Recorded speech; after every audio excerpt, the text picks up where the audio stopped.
Good evening, citizens. This is Futurist HK. The date is October 14th, 2050. Tonight's lead story, The Great Reality Divide. As the cost of curated perception reaches an all-time high, the elite are moving beyond the digital.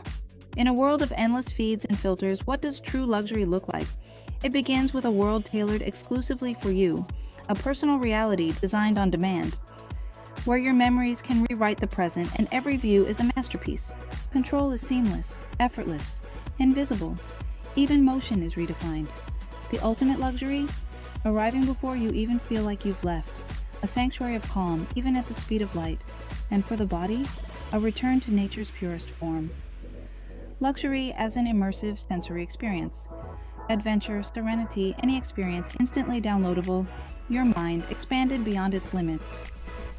The only limit is your imagination. But in a world of perfect simulations, the rarest commodity is the real, an authentic connection, an unfiltered moment, the new luxury. But what if the real luxury is to simply be here?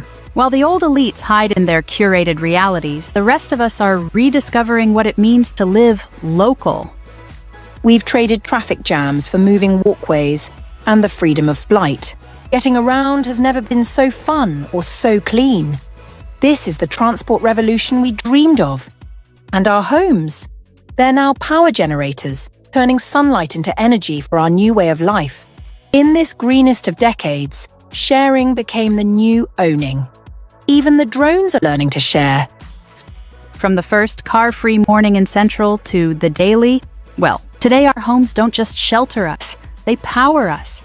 Every window is a generator, turning sunlight into our daily needs. Work became different. We brought nature back inside and found that our best ideas came from a clearer, greener space.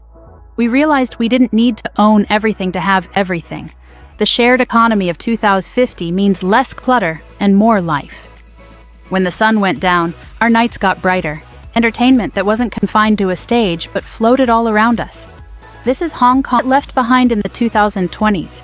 Sync your feed with Futurist HK by hitting subscribe. Stay ahead of the timeline.